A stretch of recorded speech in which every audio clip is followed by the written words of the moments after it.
Alhamdulillah. Nahmaduhu nasta'inuhu nastaghfiruhu. Na'udhu billahi min shururi anfusina wa min sayyiati a'malina.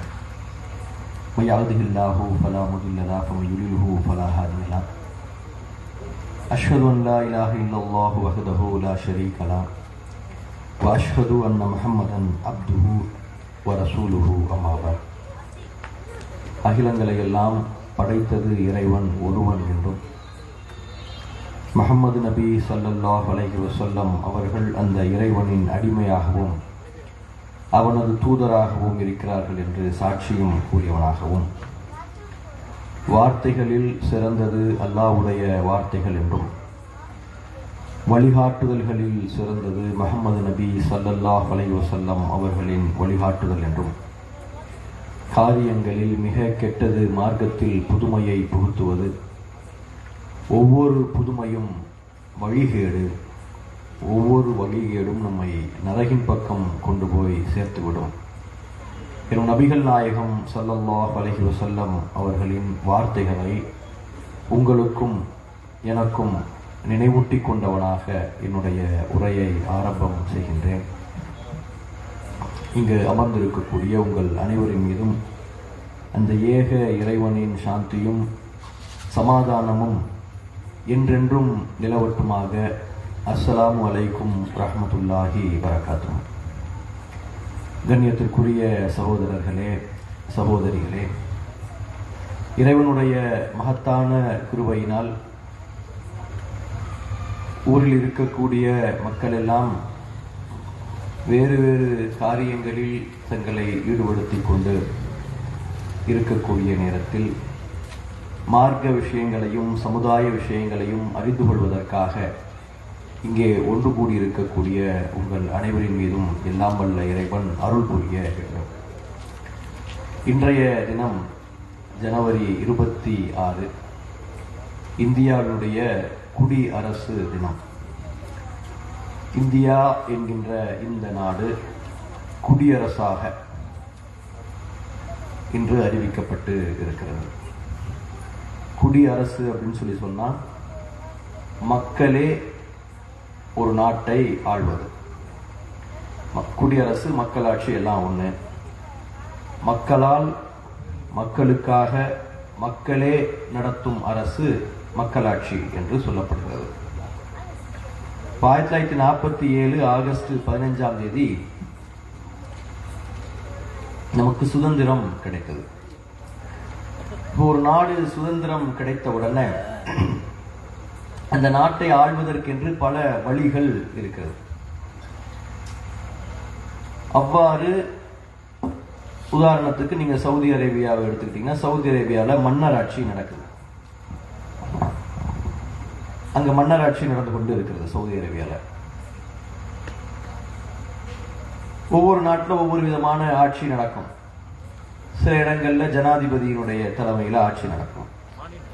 இப்ப India என்கின்ற இந்த நாடு எவ்வாறு ஆளப்பட வேண்டும், இந்தியாவில் என்னென்ன விஷயங்கள் எல்லாம் இருக்கும், இதெல்லாம் ஒரு இந்தியாவில் இருக்கக்கூடிய இந்தியர்களுக்கான உரிமை, எதெல்லாம் அவர்களுக்கு இருக்கக்கூடிய கடமை என்பதை தீர்மானிக்கக்கூடியதாகத்தான் இந்த குடியரசு என்கின்ற தினம் கொண்டாடப்படுகிறது. இந்தியா சுதந்திரம் அடைஞ்ச உடனே இந்தியா என்கின்ற இந்த நாடு ஏதாவது ஒரு சட்டத்தின் கீழே ஆட்சி செய்யப்படணும். இந்த நாடு எப்படி இயங்கணும் அப்படின்றத எழுதி வச்சிருப்பாங்க. ஒரு எழுத்தின் கீழே வரும். அதுதான் எல்லாருமே போய் நம்ம எழுதி வச்சிருக்கக்கூடிய இந்த எழுத்தின்படி நம்ம செயல்படுறோமா அப்படின்றத பார்ப்பாங்க. அதற்கு மீறி இருந்துச்சுன்னா அதை ரத்து செஞ்சிருவாங்க. அதன்படி இருந்துச்சுன்னா அதை அனுமதிப்பாங்க. இப்ப இந்தியாவில் நடக்கக்கூடிய ஆட்சி சட்டத்தின் உடைய ஆட்சி. இப்ப இந்தியாவில் நமக்கு என்ன உரிமை இருக்கு, என்ன கடமை இருக்கு அப்படின்றத சொல்லக்கூடிய சட்டம் அரசியல் அமைப்பு சட்டம் சொல்லுவாங்க. கான்ஸ்டிடியூஷன் ஆஃப் இந்தியா சொல்லுவாங்க. இப்ப கான்ஸ்டிடியூஷன் ஆஃப் बांग मुझे करो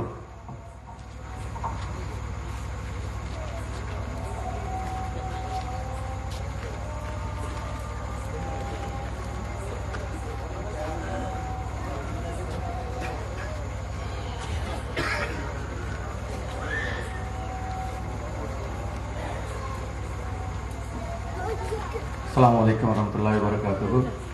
உங்களிடம் வாலி வசூல் ஏந்தி வாலண்டியர்ஸ் வருவாங்க. இந்த பொதுக்கூட்டத்திற்கான செலவினங்களுக்காக வேண்டி வாலி வசூல் செய்யப்படுகிறது. அதிகப்படியான உங்கள் பொருளாதாரத்தை வழங்கும்படி அன்புடன் கேட்டுக்கொள்கிறேன்.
அப்போ இந்த சட்டத்தினுடைய ஆட்சின்னு சொல்றோம் இல்லையா, எந்த சட்டத்தின் அடிப்படையில் இந்தியாவில் ஆட்சி நடக்க வேண்டும் என்றால் இந்திய அரசியல் அமைப்பு சட்டம் அப்படின்னு சொல்லி சொன்னோம்.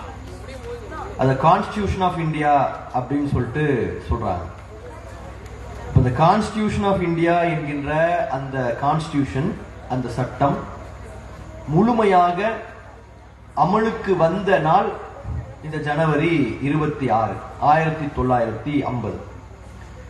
இந்தியா சுதந்திரம் அடைஞ்சது 1947 ஆகஸ்ட் 15. சுதந்திரம் அடைஞ்ச உடனே இந்த அரசியல் அமைப்பு சட்டத்தை எழுதுவதற்கென்று ஒரு குழு அமைக்கப்படுது. அந்த குழுவினுடைய தலைவர் டாக்டர் அம்பேத்கர். அம்பேத்கருக்கு கீழே நிறைய பேர் இருந்தாங்க. அதுல ஒரு இஸ்லாமியரும் இருந்தார்.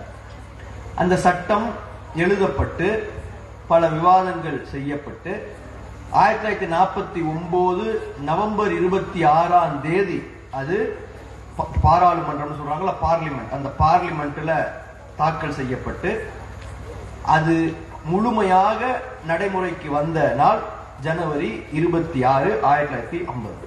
நவம்பர் 26 வைக்கப்பட்டு 60 நாள் கழிச்சு அந்த சட்டம் அமலுக்கு வரும். இப்போ இந்த சட்டத்தின்படிதான் இங்க ஆட்சி நடக்கணும். அதுதான் மக்களாட்சி என்று நாம சொல்லிக் கொள்ளக்கூடிய ஆட்சி. இங்க யாரும் பெரியவர்கள் இல்லை, யாரும் சின்னவர்கள் இல்லை, எல்லோரும் சமம் அப்படின்னு சொல்லக்கூடிய சட்டம் தான் இந்த அரசியலமைப்பு சட்டம். பொதுவாக இந்த உலகத்துல, இந்த இந்தியாவில் எந்த சட்டம் வந்தாலும் அந்த சட்டம் இந்த அரசியல் அமைப்பு சட்டத்துக்கு எதிராக இருக்கக்கூடாது. உதாரணத்துக்கு இப்ப இந்தியால ஒவ்வொரு மாநிலங்கள் இருக்கு.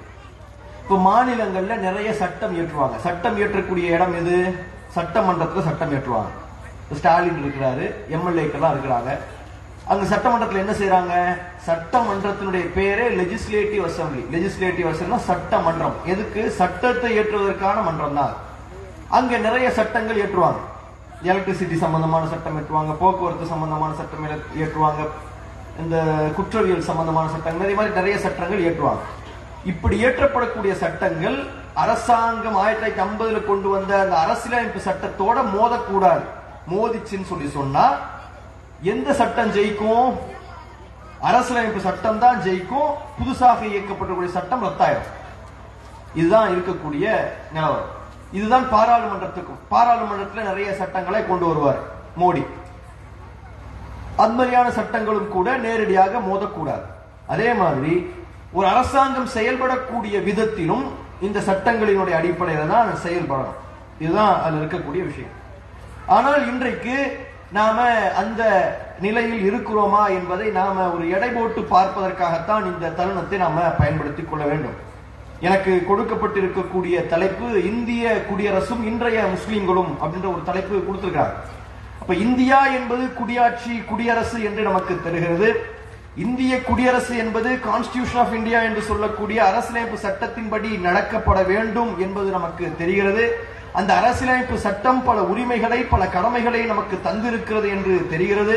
அந்த உரிமைகளையும் கடமைகளையும் மீறுவதோ அந்த கடமைகளையும் உரிமைகளையும் பறிக்கக்கூடிய வகையிலோ வேறு எந்த சட்டமும் எந்த நடைமுறையும் எந்த அரசும் இருக்க முடியாது என்று தெரிகிறது. ஆனால் அவ்வாறுதான் இன்றைக்கு நாம இருக்கிறோமா என்று எண்ணி பார்க்க வேண்டிய தருணத்தில் நாம இருந்து கொண்டு இருக்கிறோம். கண்ணியத்திற்கு உரியவர்களே, இந்திய அரசியலமைப்பு சட்டத்தினுடைய பிரிவு 19 ஆர்டிகிள் 19 என்ன சொல்லுதுன்னு சொல்லி கேட்டீங்கன்னா, பேச்சுரிமையை தரும்.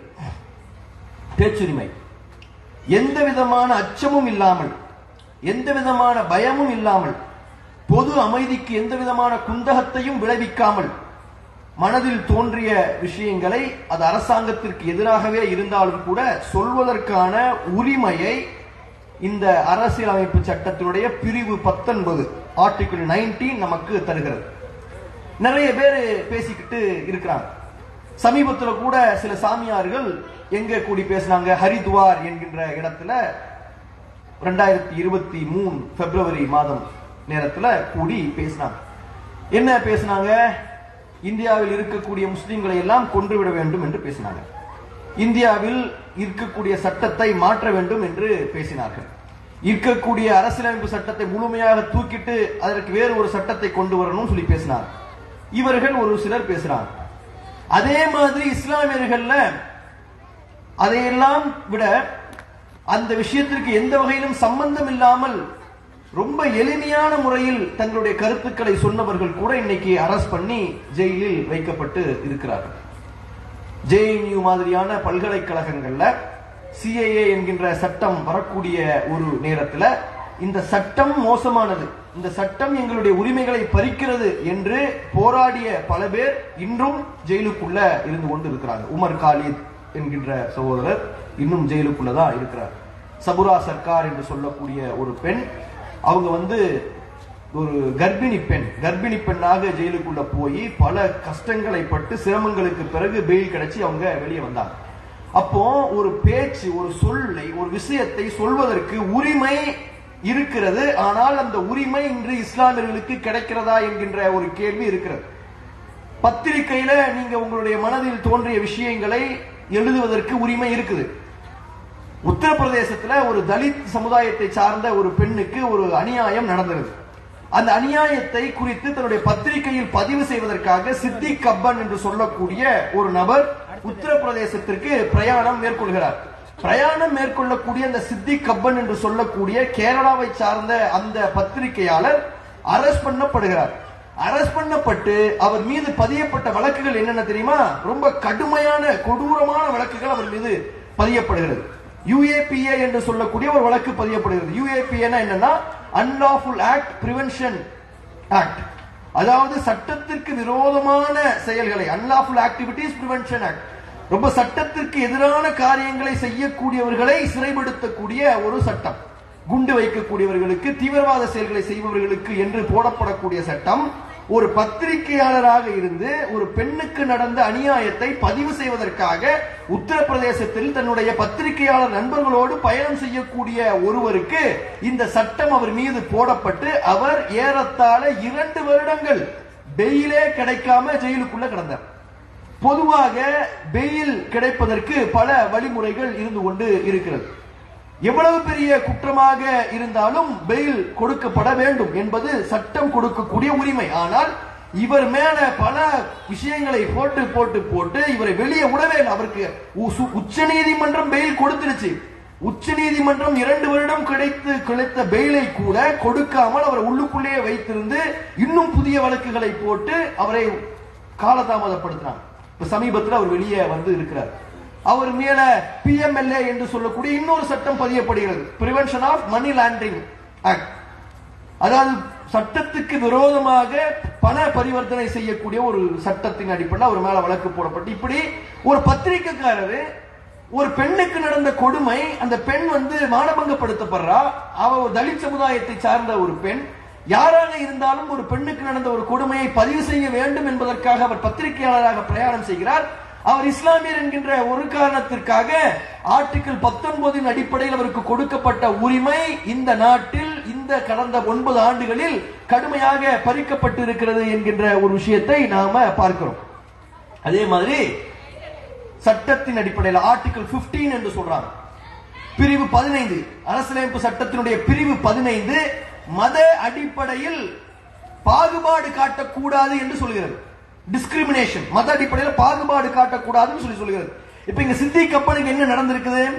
சித்திக் கப்பன் என்று சொல்லக்கூடிய அந்த நபர் ஒரு பத்திரிகையாளராக இருக்கிறார். பத்திரிகையாளராக இருக்கக்கூடிய அவருக்கு மிகப்பெரிய ஜெயில் தண்டனை. ஆனால் அதே பத்திரிகையாளராக இருந்து கொண்டு சட்டத்துக்கு விரோதமான காரியங்களை பல பேர் செய்கிறார்கள். அவர்கள் இன்னைக்கு வெளியே நன்றபடியாக நடமாடிக்கொண்டு இருக்கிறார்கள். அரவிந்த் அர்னாப் கோஸ்வாமி என்று சொல்லக்கூடிய ஒரு நபர், அவரு ஒரு அமைப்பின் சார்பாக நடக்கக்கூடிய தீவிரவாத தாக்குதல் நடப்பதற்கு முன்னாடியே அங்க போய் கேமரா வச்சுக்கிட்டு இருந்தாருன்னு சொல்லிட்டு ஒரு மேல ஒரு குற்றச்சாட்டு வைக்கப்படுது. அதாவது பாகிஸ்தான்ல இருந்து நடக்கப்படக்கூடிய தாக்குதல், அதற்கு எதிர்வினை ஆற்றக்கூடிய ஒரு விஷயத்திற்காக அவர் முன்கூட்டியே போய் அந்த இடத்துல டேரா போட்டு அந்த இடத்துல இருந்து அந்த விஷயங்களை எல்லாம் ரெக்கார்டு செய்தாரு என்ற மாதிரியான ஒரு குற்றச்சாட்டு ஒரு மேல வைக்கப்படுது. எப்படி ராணுவத்தினுடைய ரகசியம் இவருக்கு தெரிந்தது, இதுல பின்னணியில யார் யார் இருக்கிறா என்று அவர் மேல வழக்கு போடணும், அவரை விசாரிக்கணும். ஆனால் அவர் இன்னைக்கு வெளியே சுத்தி கொண்டு இருக்கிறார். அப்போ சித்திக் கப்பனுக்கு ஒரு நீதி, அர்னாப் கோஸ்வாமிக்கு ஒரு நீதி என்கின்ற ஒரு நிலை இன்றைக்கு இருந்து கொண்டு இருக்கிறது. இது நேரடியாக இந்த சட்டத்திற்கு மோதக்கூடியதாக இருக்கு. அடுத்து வந்த ஒரு சட்டம் தான் சிஏஏன்னு சொல்றாங்க. சிஏஏ என்ற ஒரு சட்டம், சிட்டிசன்ஷிப் அமெண்ட்மெண்ட் ஆக்ட், நீங்க எல்லாம் போராட்டம் செய்த ஒரு சட்டம். இந்த சட்டத்தை மீண்டும் கொண்டு வர போறோம்னு சொல்லிட்டு அமித்ஷா பேசிட்டு இருக்காரு. ஏன் தேர்தல் நெருங்கிடுச்சுல்ல, தேர்தல் நெருங்கிவிட்ட நேரத்தில் எதையெல்லாம் பேசினால் ஓட்டு கிடைக்குமோ அந்த ஓட்டு கிடைக்கக்கூடிய விஷயங்களை பேசக்கூடிய இடத்திற்கு இன்னைக்கு பிஜேபியினுடைய அரசாங்கம் போய்கொண்டு இருக்கிறது. வழக்கமாக அவர்கள் செய்வதுதான். இப்போ முழு வேகத்தில் அவங்க சொல்றாங்க சிஏஏ என்கின்ற ஒரு சட்டத்தை கொண்டு வர போறோம்னு சொல்றாங்க. இந்த சிஏஏ என்கின்ற சட்டம் நேரடியாக இந்த அரசியலமைப்பு சட்டத்திற்கு முரணானது. இந்த அரசியலமைப்பு சட்டத்தினுடைய 15வது பிரிவு என்ன சொல்லுது?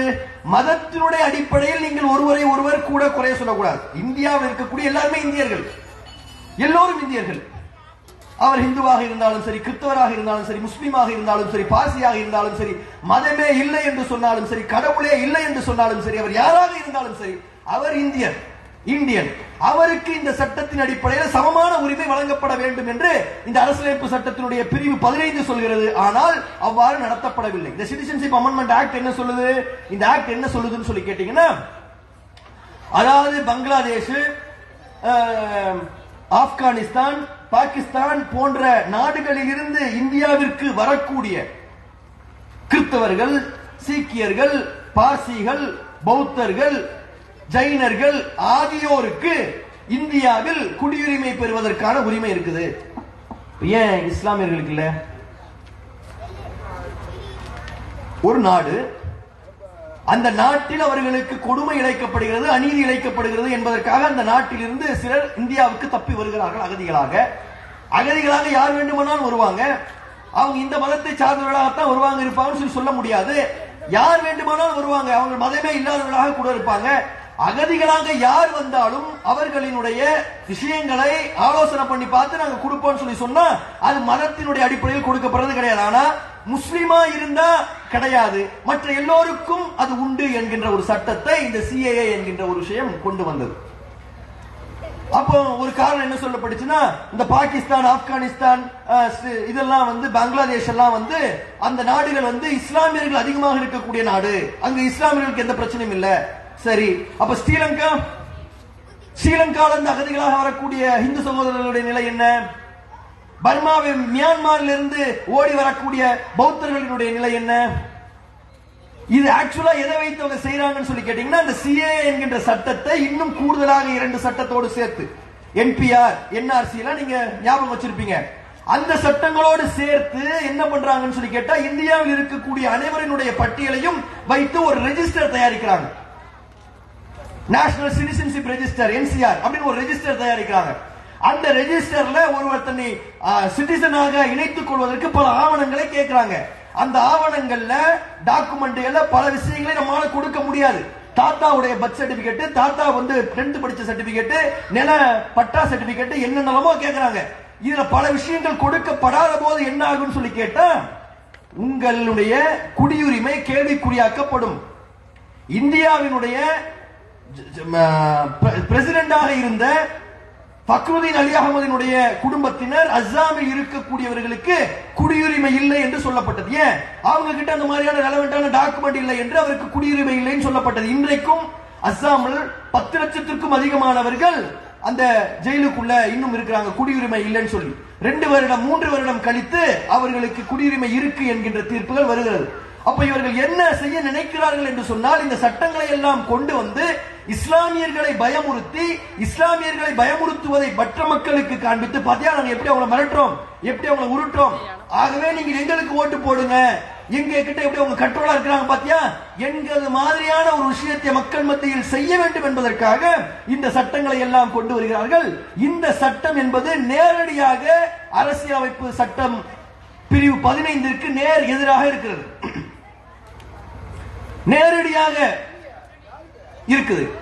அதை தாண்டி இன்னைக்கு நடக்கக்கூடிய சம்பவங்கள் என்ன? இன்னைக்கு நேற்று 2 நாளைக்கு முன்னாடி மும்பையில மீரா ரோடு என்கின்ற ஒரு பகுதியில கலவரம் நடக்கிறது.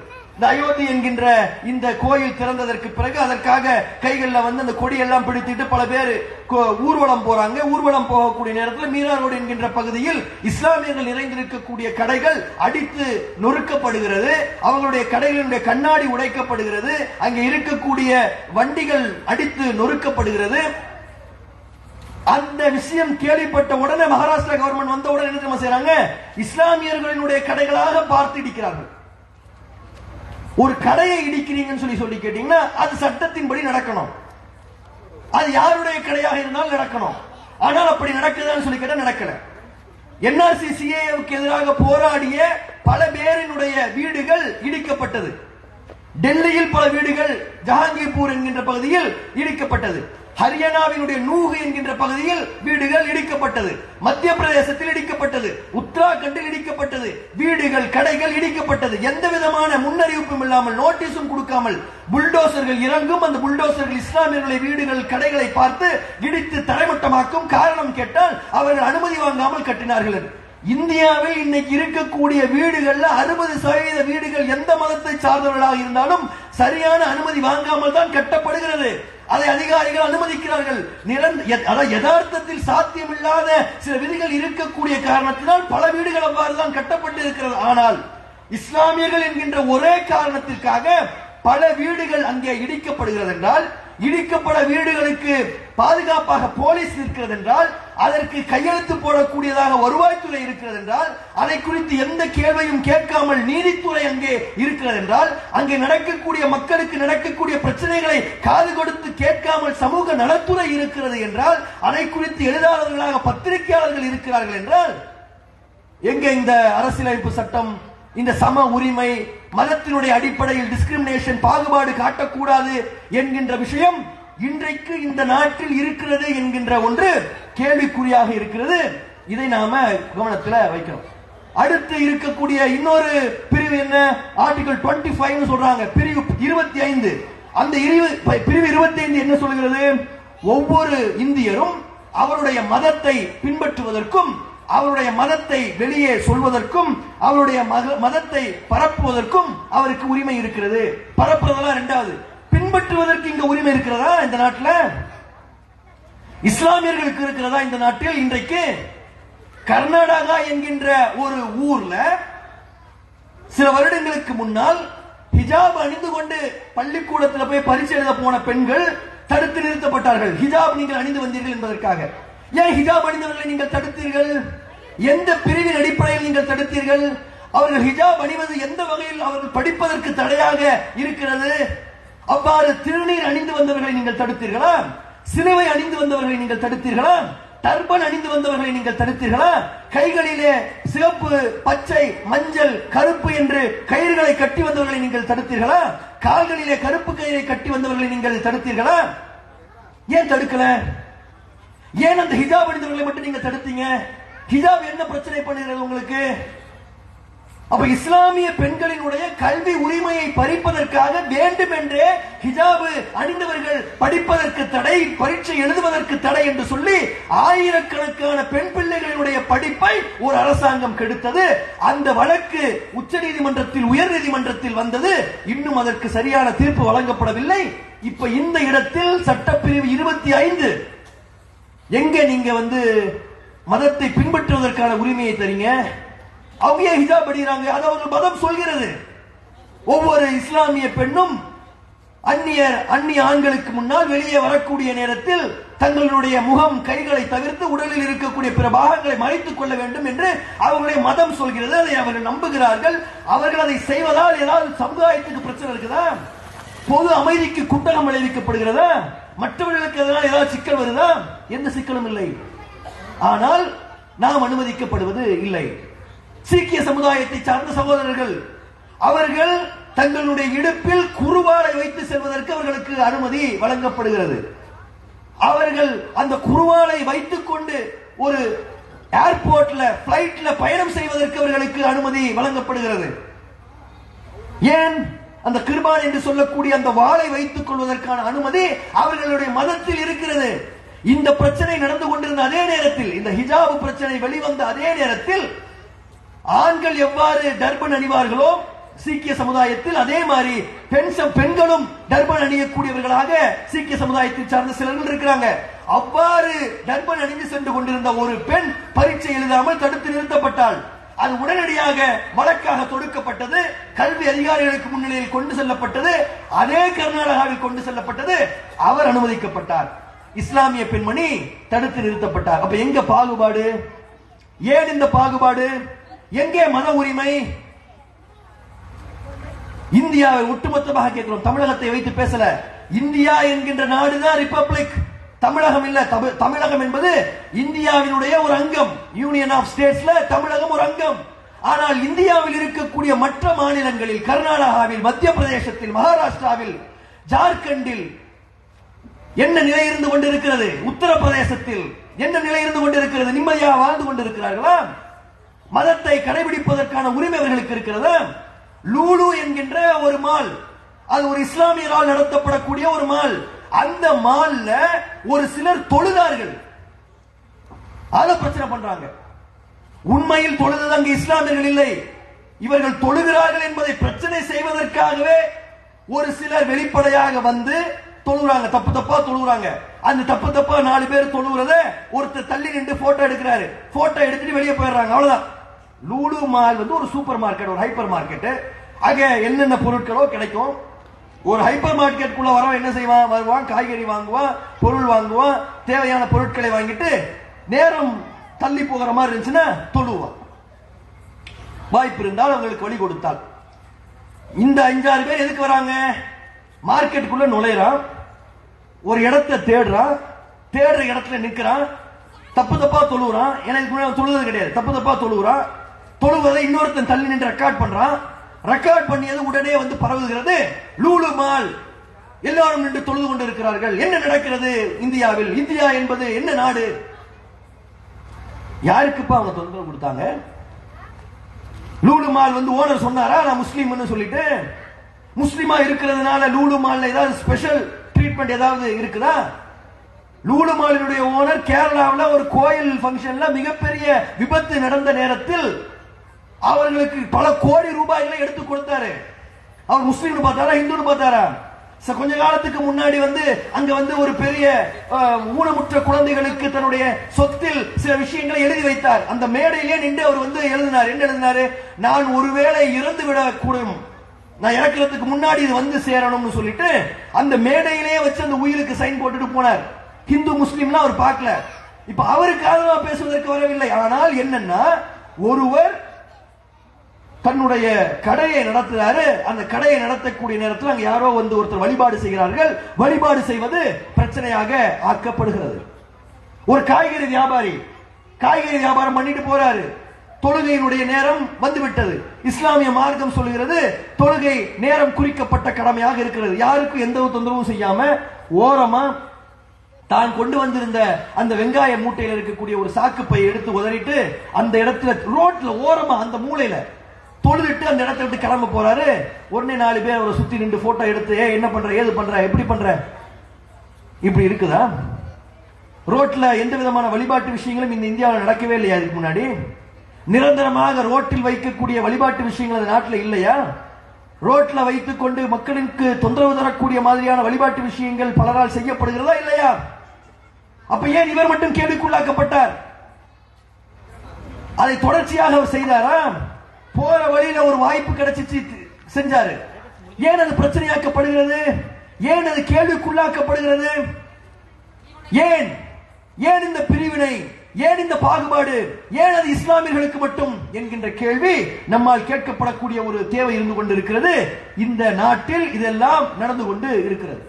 மிக குறிப்பாக இந்த நாட்டினுடைய அரசியலமைப்பு சட்டத்தினுடைய பிரியாம்பிள் என்று சொல்லக்கூடிய முன்னுரை, அதாவது இந்த அரசியலமைப்பு சட்டம் எதனுடைய அடிப்படையில் தொகுக்கப்பட்டிருக்கிறது என்பதை சொல்லக்கூடிய ஒரு முன்னுரை, பிரியாம்பிள். அந்த பிரியாம்பிள் என்கின்ற அந்த விஷயத்தில் சொல்லப்பட்டிருக்கிறது என்னன்னா, இந்தியாவை சார்ந்த we the people of India having solemnly resolved to constitute India into a sovereign socialist secular democratic republic. அதாவது இந்தியர்களாகிய நாங்கள் ஒன்று கூடி என்ன முடிவை எடுக்கிறோம் என்றால், இந்தியா என்கின்ற இந்த நாடு இறையாண்மை மிக்கது, இந்தியா என்கின்ற ஒரு நாடு மதச்சார்பற்றது, இந்தியா என்கின்ற ஒரு நாடு சமத்துவத்தை பேணக்கூடியது, சோசியலிஸ்டிக், இந்தியா என்கின்ற ஒரு நாடு குடியரசு, இந்தியா என்கின்ற ஒரு நாடு மக்களாட்சியை உடையது என்று இந்தியர்களாக இருக்கக்கூடிய எல்லோரும் சேர்ந்து எழுதியது.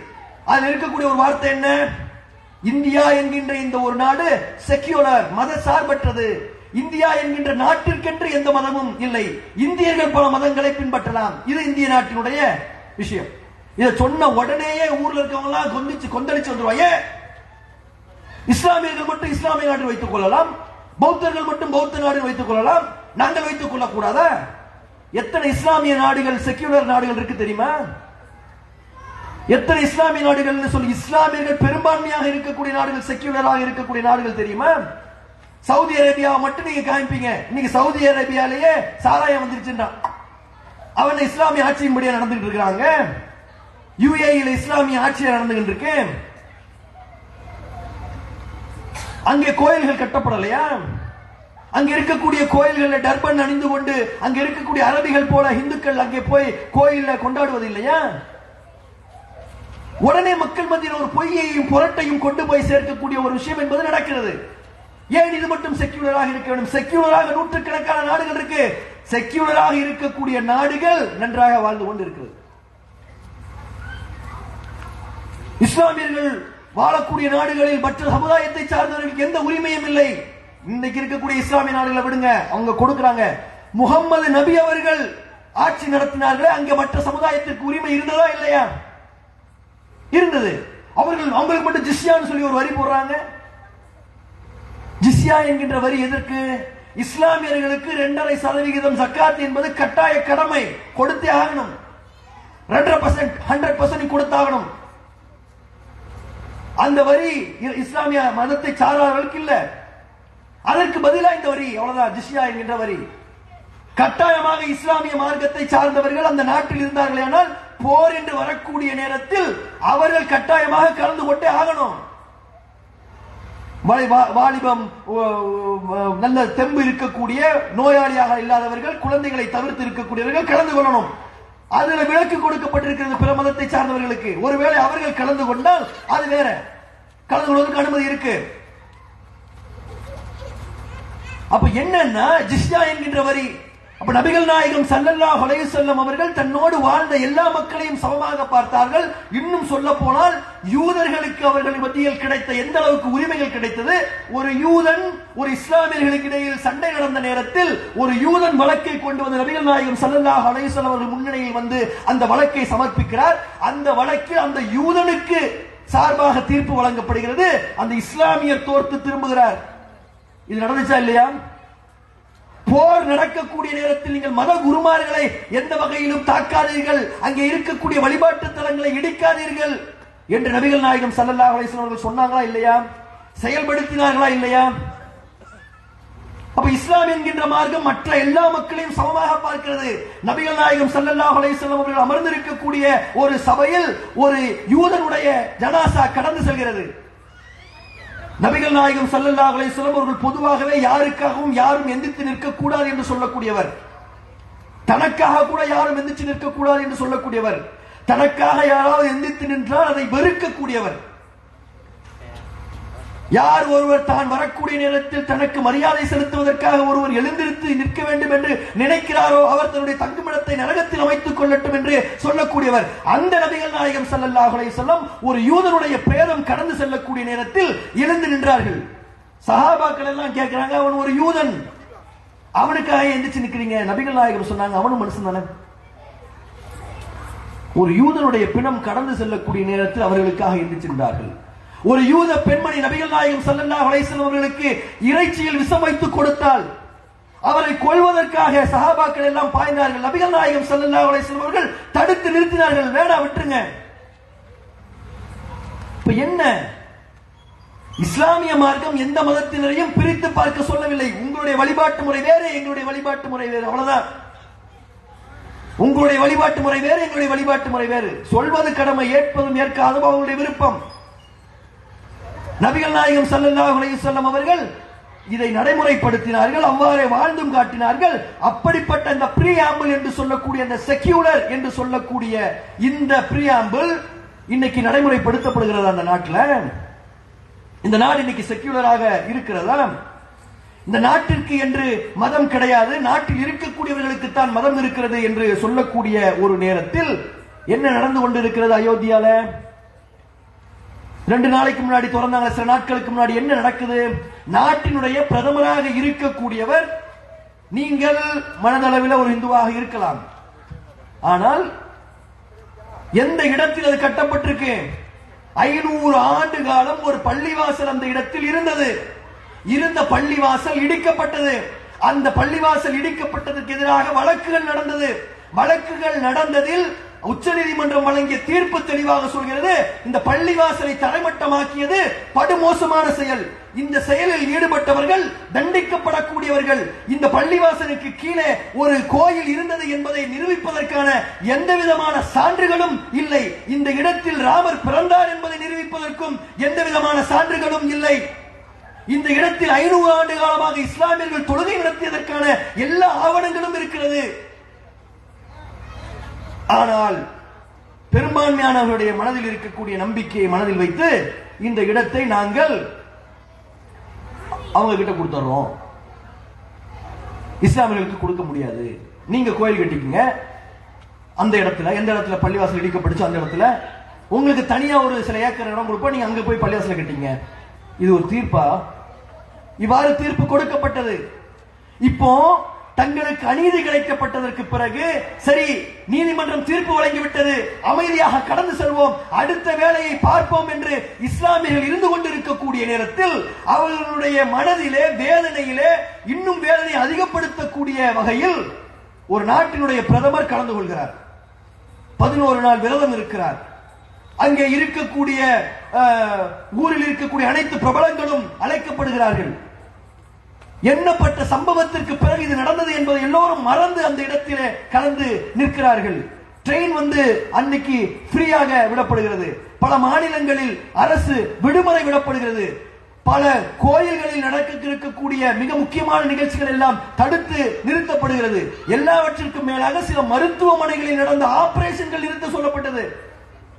பாண்டிச்சேரியில் இருக்கக்கூடிய ஜிம்மர் மருத்துவமனையில் நடந்த ஆபரேஷன்கள் தடுத்து நிறுத்தப்பட வேண்டும் என்று சொன்னது அந்த அறநாளைக்கு.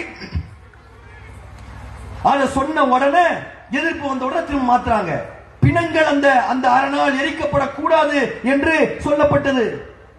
இந்த வழக்கில் தீர்ப்பு எழுதிய நீதிபதி அசோக் பூஷன் என்பவர் இந்த வழக்கை சாதகமாக கோயில் கட்டுவதற்கென்று தீர்ப்பு வழங்கிய நீதிபதி அசோக் பூஷன் அவர்கள் அந்த நிகழ்ச்சியில் கலந்து கொண்டதாக செய்தி வருகிறது. என்ன நிலையில் நாம இருந்து கொண்டிருக்கிறோம்? 1991 வழிபாட்டு உரிமைகள் சட்டம் என்கின்ற ஒரு சட்டம் கொண்டு வரப்படுகிறது.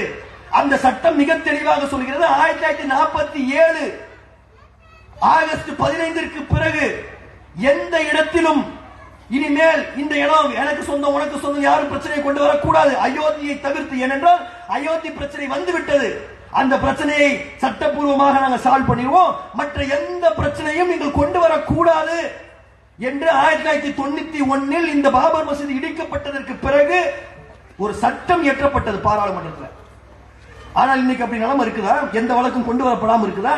இன்னைக்கு மதுராவில் இருக்கக்கூடிய பள்ளிவாசல் இடிக்கப்பட வேண்டும், அங்கு ஆய்வு செய்யப்பட வேண்டும் என்கின்ற வழக்கு தொடுக்கப்படுகிறது.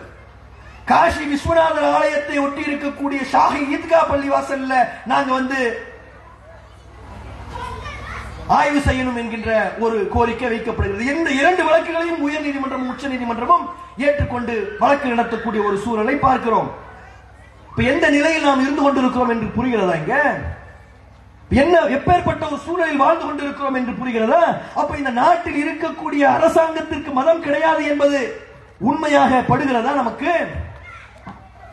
எதை நோக்கி நாம் சென்று கொண்டிருக்கிறோம் என்றால் படுமோசமான ஒரு நிலையை நோக்கி சென்று கொண்டிருக்கிறோம். குடியரசு என்று ஜனவரி 26 கொண்டாடுவதில் என்ன பயன்? குடியரசு என்று சொல்வதில் என்ன நியாய தர்மம் இருக்கிறது? அரசியலமைப்பு சட்டத்தில் கொடுக்கப்பட்டிருக்கக்கூடிய அனைத்தும் காற்றில் பறக்கப்பட்டதற்கு பிறகு, இஸ்லாமியர்களுக்கு குறிப்பாக எந்த விஷயங்களிலும் உரிமை கிடைக்காததற்கு பிறகு, அரசாங்கத்திற்கு எதிராக கேள்வி கேட்கக்கூடிய தலித்துகள், அரசாங்கத்திற்கு எதிராக கேள்வி கேட்கக்கூடிய இடதுசாரிகள், அரசாங்கத்திற்கு எதிராக கேள்வி கேட்கக்கூடிய சிறுபான்மையினர்கள், அரசாங்கத்திற்கு எதிராக கேள்வி கேட்கக்கூடிய பிற்படுத்தப்பட்டவர்கள், தொழிலாளர்கள் ஒடுக்கப்படக்கூடிய நேரத்தில், நசுக்கப்படக்கூடிய நேரத்தில், சிறையில் தள்ளப்படக்கூடிய நேரத்தில், சட்டத்தின் மூலமாகவே தண்டிக்கப்படக்கூடிய நேரத்தில் அரசியலமைப்பு சட்டம் என்பது இன்றைக்கு நடைமுறையில் இருக்கிறதா? நாளை இருக்குமா என்கின்ற கேள்வி மக்களின் மனதில் வருகிறது. நமக்கு அடுத்து இருக்கக்கூடிய வேலை என்ன? ஜனநாயக ரீதியாக இந்த விஷயங்களை எதிர்கொள்ள வேண்டும். ஏன் தெரியுமா? இப்ப இவ்வளவு விஷயம் நம்ம சொல்றோமே, இவ்வளவு விஷயம் இங்க இருக்கு என்பதே பல பேருக்கு தெரியல. இப்ப அதான் பெரிய பிரச்சனையே. இவ்வளவு பிரச்சனை நடந்துகிட்டு இருக்குல்ல, இப்படிலாம் ஒரு பிரச்சனை இருக்குதா என்று நம்ம இஸ்லாமிய சமுதாயத்தில் இருக்கக்கூடிய பசங்க கிட்ட கேட்கலாம். பைக் எடுத்துட்டு வேகமா அங்கேயும் இங்கேயும் ஓடிட்டு இருப்பான், தெருமுனையில் நின்று பேசிட்டு இருப்பான், எந்த நேரம் பார்த்தாலும் மொபைல் போன்ல இருப்பான். உலகத்துல என்ன நடக்குதுன்னு அவனுக்கு தெரியல. ஒரு பெரிய சிறுவர்கள் கூடி இருக்கக்கூடிய ஒரு சபையில 2002 ஒரு கலவரம் நடந்துச்சு. யாருக்கா தெரியுமா? கோத்ரா சம்பவம், குஜராத் ரியாக்ஸ் தெரியுமா? அப்படின்னா என்னன்னு கேட்கலாம். 2500க்கும் அதிகமானவர்கள் படுகொலை செய்யப்பட்டிருக்கிறார்கள். லட்சக்கணக்கானவர்களுடைய வீடுகள் நாசமாக்கப்பட்டிருக்கிறது. சொந்த நாட்டில் அகதிகளாகவே இன்னும் ஆயிரக்கணக்கானவர்கள் வாழ்ந்து கொண்டிருக்கிறார்கள். அந்த கொடுமையில் இன்னும் மீள முடியாமல் பைத்தியக்காரர்களாக பலர் இன்னும் தெருக்களில் சுற்றி கொண்டிருக்கிறார்கள். அந்த கொடுமையில் பாதிக்கப்பட்ட பில்கிஸ் பானு என்கின்ற பெண்ணுக்கு இன்னும் முழு அளவிலே நீதி கிடைக்காமல் அவள் நீதிமன்ற படிகளில் ஏறி இறங்கிக் கொண்டிருக்கிறாள். ஒரு நாட்டினுடைய எம்பியாக இருந்த இஹ்சான் ஜாஃப்ரி என்று சொல்லக்கூடியவர் தன்னுடைய வீட்டிலே கண்டதுண்டமாக வெட்டப்பட்டு பெட்ரோல் ஊற்றி கொளுத்தப்பட்டு அங்கே இருக்கக்கூடிய பல இஸ்லாமியர்கள் சாகடிக்கப்பட்டு அந்த எம்பியினுடைய மனைவி ஜாக்கியா ஜாஃப்ரி இன்னும் வழக்கை நடத்துவதற்காக அலைந்து கொண்டிருக்கிறார். இவர்களுக்காக ஆதரவாக பேசிய சஞ்சீவ் பட் என்பவர் ஜெயிலுக்குள்ள இருக்கிறார். இவர்களுக்காக ஆதரவாக பேசிய ஒரு பெண்மணி இன்னும் வெளியே வர முடியாத அளவிற்கு மிகவும் நெருக்கடிக்குள்ளாக்கப்பட்டுக் கொண்டு இருக்கிறார். இஸ்லாமிய சமுதாயத்தில் இருக்கக்கூடிய இளைஞர்களுக்கு 2002 கலவரம்னா என்னன்னு தெரியல, 3000 பேர் செத்து போனா என்னன்னு தெரியல, பொது சிவில் சட்டம் ஒன்று கொண்டு வர போறானா என்னன்னு தெரியல, சிஏனா என்னன்னு தெரியல. என்ன தெரியுது?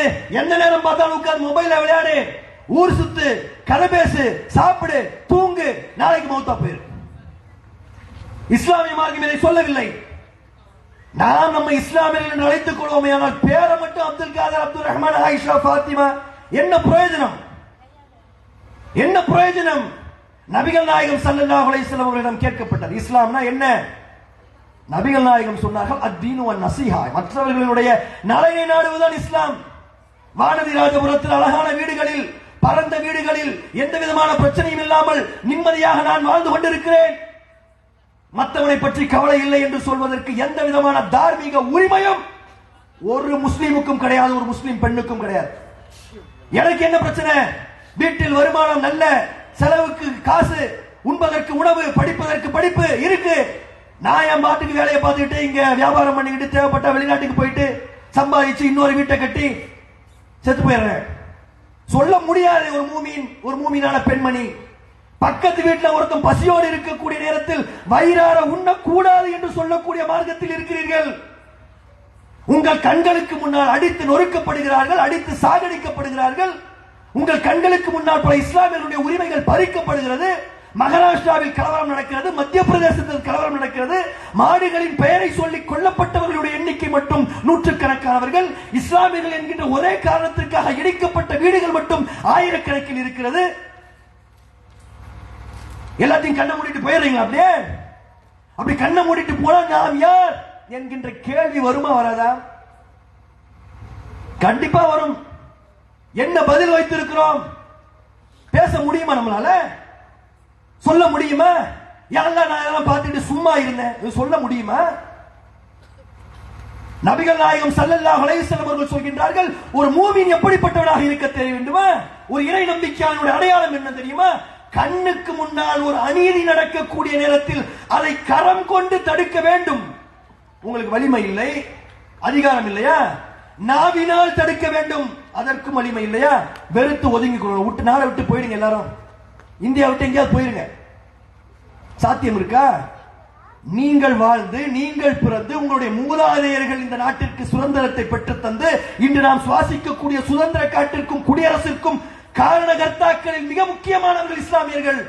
1400களில் இருந்து நடக்கக்கூடிய போராட்டங்கள் இஸ்லாமியர்களுடைய துணை இல்லாமல் நடக்கவில்லை. அது நீங்கள் அகிம்சா வழி போராட்டமாக இருந்தாலும் சரி, தீவிரவாத வழியில் நடந்த போராட்டமாக இருந்தாலும் சரி, காந்தியின் பின்னால் நின்றவர்களும் சரி, சுபாஷ் சந்திர போஸின் பின்னால் நின்றவர்களும் சரி, திப்பு சுல்தானாக இருந்தாலும் சரி, முஸ்லிம்களுடைய பங்கு இல்லாமல் இந்தியாவிற்கு விடுதலை இல்லை. நாம் சொல்லவில்லை, மிகப்பெரிய வரலாற்று ஆசிரியர்கள் சொல்கிறார்கள். ரோமிலா தாப்பர் போன்ற வரலாற்று ஆசிரியர்கள் பேசுகிறார்கள். குஷ்வந்த் சிங் போன்ற மிகப்பெரிய அறிஞர்கள் சொல்லுகின்றார்கள், இந்திய விடுதலை போர் என்பது இஸ்லாமியர்களுடைய துணை இல்லாமல் இல்லை என்று சொல்கிறார்கள். இந்திய விடுதலை போருக்கு இஸ்லாமியர்கள் ஆற்றிய பங்கு மற்ற அனைத்து சமுதாயங்கள் ஆற்றிய பங்கை விட அதிகம் என்று சொல்கிறார்கள். வெளியே போக முடியாதுல்ல, இங்கதான் இருக்கணும். அப்ப வாயை திறந்து பேசுங்க. இந்த பிரச்சனையில் இருந்து வெளியே வருவதற்கான தீர்வுகளை தேடுங்கள். அதிகாரத்தை நோக்கி நகருங்கள், படியுங்கள். எந்த பிரச்சனையில் உங்களுக்கு எதிராக உங்கள் கைகளை வைத்து உங்களுடைய கண்கள் கொத்தப்படுகிறதோ அந்த இடத்தில் உங்களுடைய தீர்ப்புகளை மாற்றி எழுதக்கூடிய அளவிற்கு நீங்கள் முன்னேறுங்கள். அரசியலமைப்பு சட்டம் என்கின்ற ஒன்றை வைத்து உங்களுக்கு எதிராக தண்டனைகள் கொடுக்கப்படுகிறது என்றால் அரசியலமைப்பு சட்டத்தை கரைத்து குடித்த அரசியல் அறிஞர்களாக நீங்கள் மாறுங்கள். எத்தனை பேர் படித்த வழக்கறிஞர்களாக இருக்கிறீர்கள்? நீதிமன்றத்தில் நீதி எழுதக்கூடிய நீதிபதிகளாக எத்தனை பேர் இருக்கிறீர்கள்?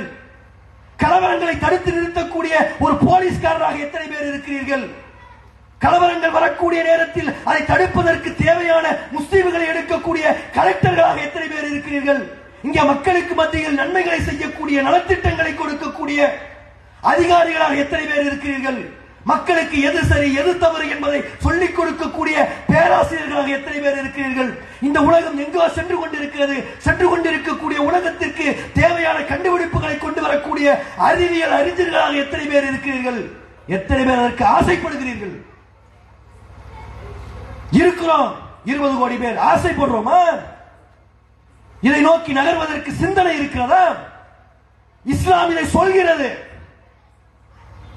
கல்வியை நோக்கி பயணிக்கக்கூடிய நேரத்தில் சொர்க்கத்தை நோக்கி பயணிக்கிறீர்கள் என்று சொல்லக்கூடிய மார்க்கத்தில் இருந்து கொண்டு கல்வியை அதிகாரத்தை நோக்கி நாம் நகர்கிறோமா? இஸ்லாத்தை கைகளில் எடுக்கிறோமா? எடுப்பதில்லையே. ஒன்னு படிப்பது, மார்க்கத்தை விட்டுறது. ஒன்னு மார்க்கத்தை எடுத்துக்கிறது, கல்வியை விட்டுறது. ரெண்டுமே தேவை. ரெண்டும் தேவை. நம்மை சுற்றி நடக்கக்கூடிய அநியாயங்கள் அக்கிரமங்களுக்கு எதிராக வெகுண்டெழுவதற்கு இஸ்லாம் என்கின்ற மார்க்கத்தை அழகிய முறையில் பின்பற்ற வேண்டும் என்கின்ற ஒரு தேவை இருக்கு. பெரிய தீர்வுகள் இதில் இருக்கு. எவ்வளவு பிரச்சனைகள் வந்தாலும் பொறுமையாக கை கொள்வதற்கான மார்க்க அறிவுரைகள் இதில் இருக்கிறது. இவ்வளவு பிரச்சனை இருக்கு, என்ன செய்வது? பொறுமையாக அணுகுங்கள், அழகான முறையில் அணுகுங்க. நபிகள் நாயகம் ஸல்லல்லாஹு அலைஹி வஸல்லம் அவர்கள் சொன்ன முறைப்படி அணுகுங்க. கோபப்படாதீங்க, அவசரப்படாதீங்க. நபிகள் நாயகம் ஸல்லல்லாஹு அலைஹி வஸல்லம் அவர்களிடம் கேட்கப்பட்டது, அல்லாஹ்வினுடைய உதவி எப்போது வரும்? எங்களை அடிக்கிறார்கள், உதைக்கிறார்கள், கஷ்டப்படுத்துகிறார்கள், சிதைக்கிறார்கள், சின்னபின்னமாக்குகிறார்கள். நபிகள் நாயகம் ஸல்லல்லாஹு அலைஹி வஸல்லம் அவர்கள் சொன்னார்கள், உங்களுக்கு முன் சென்ற சமுதாயங்கள் சந்திக்காததை எல்லாம் சந்திக்காமல் சொர்க்கம் சென்று விடலாம் என்று ஆசைப்படுகிறீர்களா? அவர்களுடைய உடம்புகள் இரும்பு சீப்புகளால் கீறப்பட்டது, அவர்களுடைய உடல்கள் இரும்பு ரம்பங்களால் அறுத்து 2 துண்டாக்குகளாக்கப்பட்டது. இப்படிப்பட்ட கொடுமைகளை அவர்கள் அனுபவித்தார்கள், சொர்க்கம் சென்றார்கள். இதையெல்லாம் அனுபவிக்காமல் எளிமையாக சொர்க்கம் சென்று விடலாம் என்று ஆசைப்படுகிறீர்களா? இந்த விஷயம் உங்கள் உள்ளங்களில் தைரியத்தை கொடுக்கும். எதிர்க்கக்கூடியவன் எவனாக இருந்தாலும் எதிர்ப்பதற்கான நெஞ்சுரத்தை கொடுக்கும். எதிர்த்து நிற்பது அமெரிக்காவாக இருந்தாலும் இஸ்ரேலாக இருந்தாலும், கைகளில் அவர்கள் எப்படிப்பட்ட ஆயுதங்களை வைத்திருந்தாலும், 15 லட்சம் பேர் மட்டும் இருந்து கொண்டு இருக்கக்கூடியவர் ஒவ்வொரு கண்களிலும் விரலை விட்டு ஆட்டக்கூடிய பாலஸ்தீன மக்களுக்கு அந்த வீரமும் தீரமும் வந்ததற்கு காரணம் இஸ்லாம் என்கின்ற மார்க்கம். வீடுகள் இடிக்கப்பட்டு தரைமட்டமாக்கப்பட்டு வீடுகளுக்கு இடையிலே பிள்ளைகள் செத்து கிடக்கக்கூடிய நேரத்தில் சத்த பிள்ளைகளை கைகளில் ஏந்திக் கொண்டு அடுத்த போருக்கு தயாராகக்கூடிய வீரர்களை அந்த மண் பெற்றிருப்பதற்கு காரணம் அவர்கள் இருக்கக்கூடிய இஸ்லாம் என்கின்ற ஒரு மார்க்கம். மருத்துவமனைகளில் மருந்தில்லை, தங்களுடைய கவலைகளை கஷ்டங்களை வெளியே சொல்வதற்கு அங்கே பத்திரிகைகள் இல்லை, உண்பதற்கு உணவில்லை, உடுத்துவதற்கு உடை இல்லை. ஆனாலும் அவர்கள் சொல்கின்றார்கள், அல்ஹம்துலில்லாஹ், எல்லா புகழும் இறைவனுக்கு. வானில் இருந்து மழை பொழிந்து கிடைக்கக்கூடிய ஒரு சொட்டு நீருக்காக அவர்கள் வாய்களில் இருந்து வரக்கூடிய வார்த்தை அல்ஹம்துலில்லாஹ். ஆயிரக்கணக்கானவர்களை பிணமாக கிடத்திவிட்டு அடுத்த நிலைக்கு தயாராக கூடிய நேரத்தில் அவர்கள் சொல்லக்கூடிய வார்த்தை இன்னா லில்லாஹி வ இன்னா இலைஹி ராஜிஊன். போறோம், நாங்களும் பின்னாடி வந்து கொண்டிருக்கிறோம். எல்லாம் அல்லாஹ்விடம் இருந்து வந்தது, நாங்களும் அவர்களிடம் செல்ல இருக்கக்கூடியவர்கள். அவர்களுக்கு எதிராக அணு ஆயுதம் தூக்கி அமெரிக்காவும் அராஜகம் செய்யக்கூடிய இஸ்ரேலும் இருக்கக்கூடிய நேரத்தில் அவர்கள் சொல்லக்கூடிய வார்த்தை ஹஸ்புனல்லாஹு வ நிஅமல் வக்கீல். எங்களுக்கு அல்லாஹ் போதுமானவன், எவனும் தேவையாராம். அரபு நாட்டில் நீங்கள் பல்லாயிரம் கோடி ரூபாய்களை வைத்திருந்தாலும் அது தேவையில்லை. 10 லட்சம் பேர் கைகளில் எதுவும் இல்லை, எங்களோடு எங்கள் இறைவன் இருக்கிறான், இன்னல்லாஹ் மானா, எங்களோடு இறைவன் இருக்கிறான் என்று சத்தியத்தை சொல்வதற்கு அவர்களுக்கு நெஞ்சுரத்தை கொடுத்த இஸ்லாம் உங்களிடம் இருக்கிறதா? முழுமையாக இருக்கிறதா? உறுதியாக இருக்கிறதா? அந்த இஸ்லாம் சொன்ன வழிமுறைகளை பின்பற்றக்கூடியவர்களாக நீங்கள் இருக்கிறீர்களா? உங்களுடைய தலைமுறை இருக்கிறதா? உங்களுடைய பிள்ளைகள் இருக்கிறார்களா? நீங்கள் பெற்றெடுத்திருக்கக்கூடிய பெண் குழந்தைகள் இருக்கிறார்களா? இருந்தால் அச்சப்பட வேண்டிய, எவனை குறித்து அச்சப்பட வேண்டியது, எவனாக இருந்தாலும் அச்சப்பட வேண்டியதில்லை. பாரா யாரானாலும் பார்த்துக்கலாம். செத்தாலும் சொர்க்கம், இஸ்லாத்தை கடைபிடித்து வாழ்ந்தாலும் சொர்க்கம். எனக்கு இந்த இம்மை தேவையில்லை, இந்த உலகம் தேவையில்லை. மரணத்திற்கு பிறகு இருக்கக்கூடிய வாழ்க்கையை குறித்து கவலைப்பட்ட ஒருவனுக்கு எதை குறித்தும் கவலை இல்லை. மறுமையை மட்டும் அஞ்சி வாழக்கூடியவராக இருக்கக்கூடியது உங்களில் எத்தனை பேர்?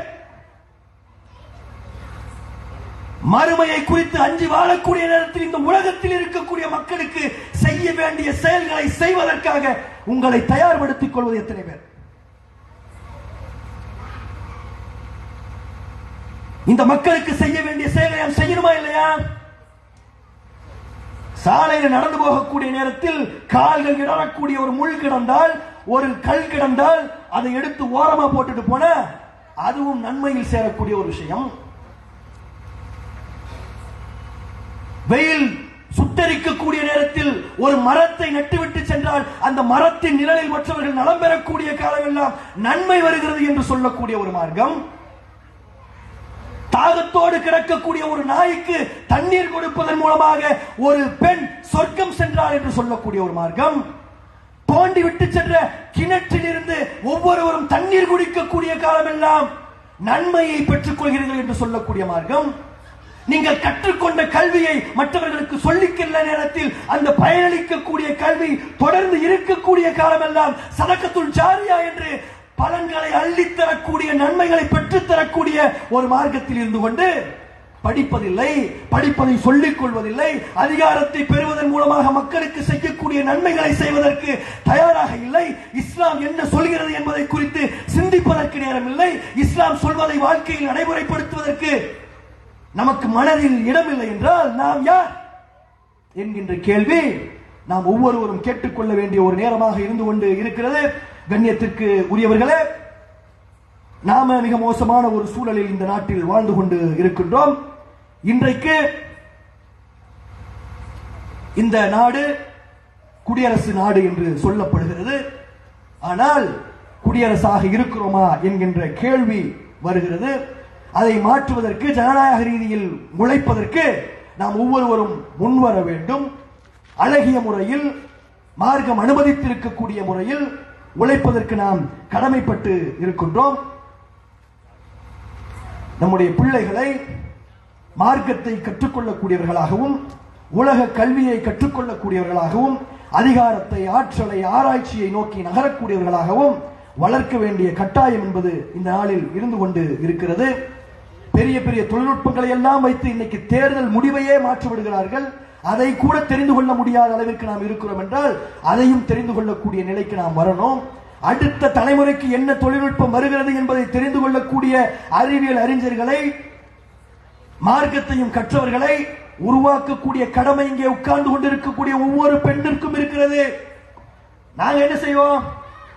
நீங்கள் தான் செய்ய வேண்டும் என்பதை உங்கள் மத்தியில் சொல்லிக்கொண்டு, ஆண்களும் பெண்களும் இந்த மார்க்கத்திற்காக உழைத்து, இந்த மார்க்கத்தை கற்றுக்கொண்டு, இந்த மார்க்கத்தை மக்கள் மத்தியில் கொண்டு போய் சேர்த்து, இந்த மக்களுக்காக உழைத்து மக்களுக்காகவே மரணிக்கக்கூடியவர்களாக ஆக்கியல் புரிய வேண்டும். வாஹிர்துவான் அல்ஹம்துலில்லாஹ். அஸ்ஸலாமு அலைக்கும் வரஹ்மத்துல்லாஹ்.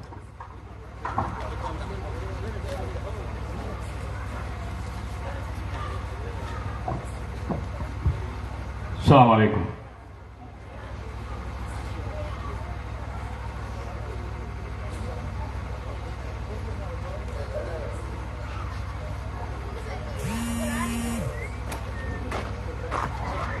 அஸ்ஸலாமு அலைக்கும் வரஹ்மத்துல்லாஹ். வாலி வசூல் 4800